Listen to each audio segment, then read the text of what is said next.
This video will contain spoilers for the end of Expedition 33. Verso's ending versus Mael's ending. The good ending or the bad ending. I can't remember the last time there's been such a polarizing end to a video game that has really divided the fandom, but not only divided the fandom into I like this ending over this ending, but whenever there are conversations about which ending is good versus bad, the conversations eventually get into things that are actually really great conversations to have. It gets into philosophy and ethics. These are things I touched on in a couple of other videos I've done for Expedition 33, but I really wanted to sink our teeth into today why, even though both endings are bittersweet, or you could argue both endings are actually terrible, I don't know that I think the Verso ending is as satisfying or even as conclusive as it showcases itself to be. To really dig into this, we do have to touch on what are the philosophical debates that are being had and why is it that some people are pointing to Verso's ending as the better ending. And the main thing is that people are predicating the idea of this being a conclusion to the metaphor of grief on the idea that the people of Lumiere are fictional, and we understand them to be created because we actually do see how they came to be, and we also have a view of their origin being something rooted in grief itself, because Aline created so much of what is happening in Lumiere, and she did so because it was a coping mechanism to try and avoid thinking about the fact that she'd lost her son. She created this fake family, and she has plunged herself into this world so much that she no longer even wants to leave. She can't bear the thought of being outside of his canvas, and it's tearing their family apart. Additionally, though, in the efforts of this family to try and pull her from the painting, it is tearing apart so many of the lives within Lumiere, which you do actually see Renoir confront. He seems to, at the very least, respect that the people of Lumiere feel like individuals and they have feelings. You see this in an interaction after the fake epilogue when Renoir tells Verso, "You are the one who's been the most impacted by my family, and for that I am sorry." So he at least has the decency to acknowledge that there is some form of humanity and pain. It's just that he prioritizes his daughter, who he feels and sees as real. He prioritizes her over this fake version of his son. Because of the shift in protagonists after Gustav's death, I definitely think it becomes easier to view the people of Lumiere as fictional, and I actually did a whole thought experiment about what if Gustav hadn't died and we had followed him throughout the rest of the story. Would that fluctuate our debates and our feelings toward the Mael ending a little bit more, or would we come away feeling exactly the same? So if you're interested in that thought experiment, I'll have it linked. But the point still stands that because we do shift our focus to the Desandra family within the latter portion of the game, it becomes easier to see them as the key players and everybody else as people on the outside. That said, it also makes it easier to acknowledge, if we do have that viewpoint, that Mael is killing herself in her efforts to stay within the canvas,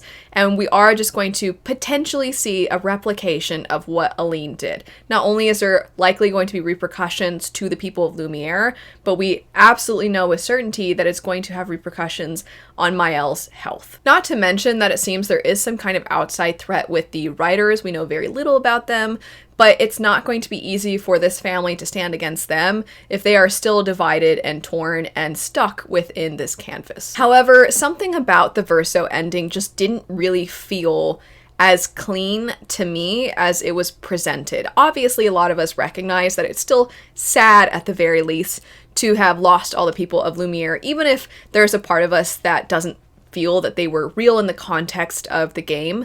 But you could argue that perhaps the reason that they were meant to be shown as thinking and feeling, and it was such a difficult decision, is to try and replicate just how hard it is when somebody is grieving to pull away from whatever it is they're losing themselves within. You can liken this to some kind of substance abuse that can be a result of people trying to escape. You could go a different route and have somebody that is going so deep into something that normally seems harmless, but they're getting so into it that it's actually starting to negatively impact the rest of their life, the relationships of the people in their life, their work, everything that they once loved. Everything else is coming second to what seems like a harmless hobby or interest, but in actuality, it's so all-consuming that they're not actually living their life. Because we're trying to allow for people to connect to just how difficult it is to pull ourselves away from it, we tried to make it the most difficult thing possible, which was to show these as thinking, feeling people, to have it be something that it is impossible almost, it is near impossible at the very least, to pull yourself away from this, so that we have a better understanding of people in our own lives who are grieving, which I think is a really great message to have. A lot of you know, if you've followed me on my main channel, that in the time that I've been on YouTube, I have lost my father and my grandmother, and these were both really difficult things to go through. In the case of my father, it was actually something that was witnessing suffering, and absolutely I resonated so much with so many of these characters who just want their loved ones to no longer have to suffer. Simultaneously, though, I feel a lot of us are compassionate people who, within the context of this story, saw the people Lumiere as real. And so then you have this debate of, if I had to watch, you actually see CL showcase this quite well, I would have traded anything for my husband. You see her say that. And I've been in a position where you feel like, oh, I would do anything to end this person's suffering, but I'd also do anything to keep them alive and to keep them happy. And then so you kind of understand where Verso's coming from of, but are you healthy anymore? While I think there's brilliance in both directions, I still came away feeling somewhat dissatisfied. And you could argue that that feeling is just merely because it's a tough decision and there's no happy ending, and both endings have darkness within them. That's the very point of the clair-obscur. You have the light and the dark, and then what exists between these things. You could argue that it's intentional in that sense, but for me it was something deeper. This dissatisfaction seemed rooted in something beyond just, I just don't think that this is the good ending.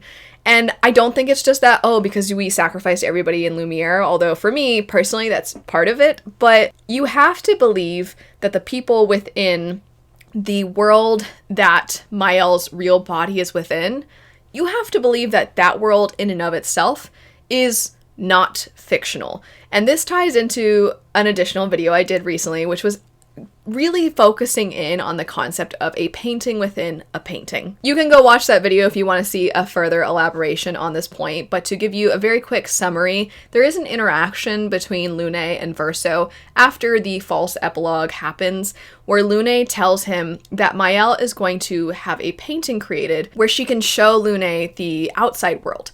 And the idea is that this way Lune can get to see, because from what we've been told, painted individuals cannot go to the world in which the painting happened. However, there is, it would seem, nothing keeping them from going into a new painted world, so long as that painting was made within their own canvas. There's also the question of whether or not painted individuals can, in fact, paint themselves. And you see this shown in a side mission where a painted individual, it would seem, is in fact painting. So at the very least, this seems like a possibility. So if painted individuals can in fact paint, then that means it's possible that the Dissandra family that is supposedly presented to us as the real family, all of them are actually paintings as well. Or at the very least, they are creations made by somebody that knows how to manipulate chroma. There's not necessarily evidence 100% that proves that all of them are actually created in a similar fashion to the people of Lumiere,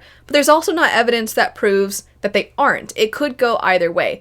And if anything, I actually would argue that Verso's ending points in the direction that they are also living within some kind of false world. And if they're living within some kind of false world, and they themselves were created through the use of whatever this power is, then what gives them the right to decide that their grief and the going through the grieving process and the acceptance of said grief is more important than the lives of the people within Lumiere? Because if the idea is the people in Lumiere aren't actually real, well, then the people in potentially this other world aren't real either. So then why does their acceptance of their circumstances matter more than this entire population within this entire other world? Very quickly, it leads to Verso's ending sort of crumbling and falling apart because of the fact that the very nature of it is built upon the idea of accepting reality for what it is. But if this isn't actually reality and it's just once again a created universe, then they don't really find that this is the better ending. And the reason that I find that this actually seems to be the direction that this ending is pointing toward, there's a couple of things.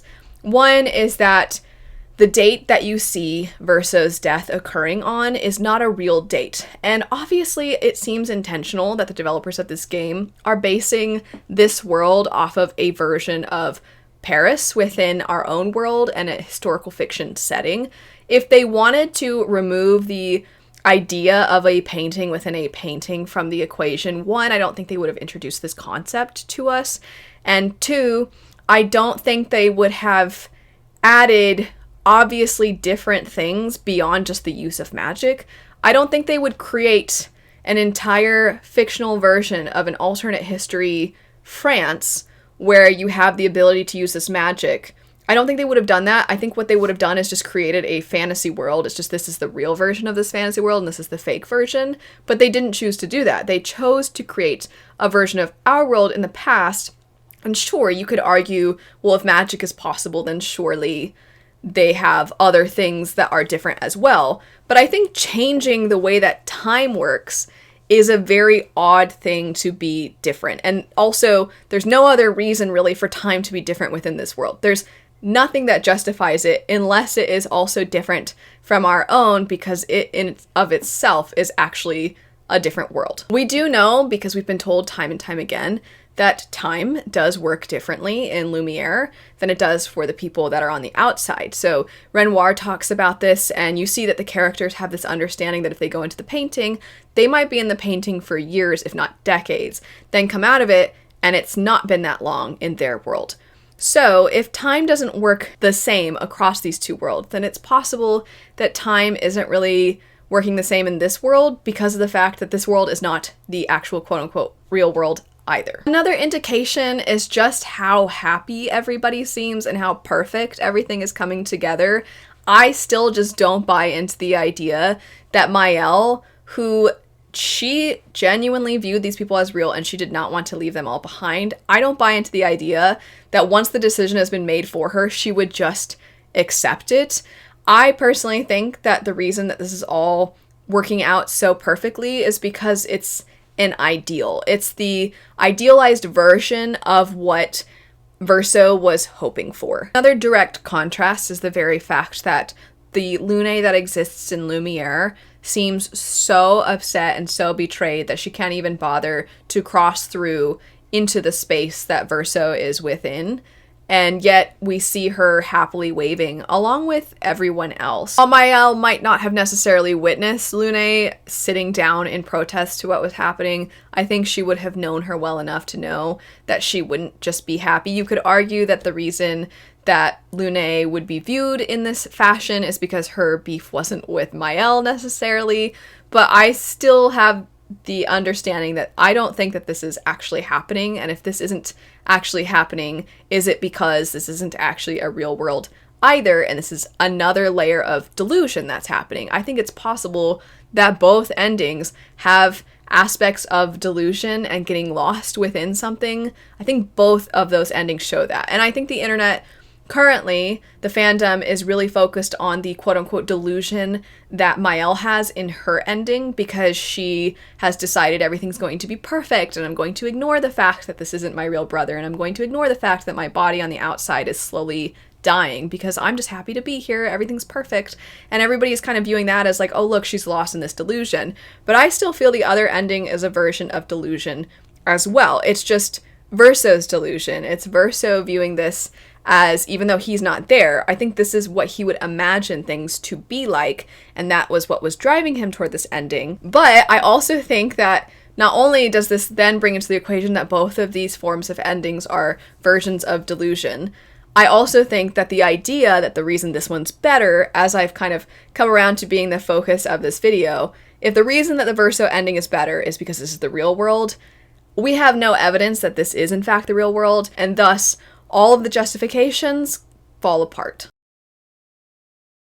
I'm still holding out hope that there is some kind of DLC that we'll be getting, and that we will get more information, and that potentially we'll get another ending. Even if we never get another ending, I am still at the very least interested in getting more information about this world, because it's so fascinating and there's so much left unanswered, and there's so much about the ending that just doesn't feel like it really fulfills everything that the rest of the game sort of set up and promised. Maybe that's the point. Maybe it's to show that people are fickle and flippant, and that we don't think through our actions, and that there are always going to be consequences for the decisions that we make, and our grief is always going to have a role in our lives. Perhaps that's purely just what the endings are meant to convey, but I still think there's more to them. I would love to know if you also agree that neither ending is necessarily the good or bad ending, and what are your reasons for thinking that? Do you agree with some of what has been stated, or are you entirely in a different camp? Either way, I would love to know your thoughts. If you're interested in more Expedition 33 content, I'll have my playlist linked, and I'll be making more content moving forward, so be on the lookout for that. Thanks so much for watching. I hope you have a great rest of your day, and I'll see you later. Bye.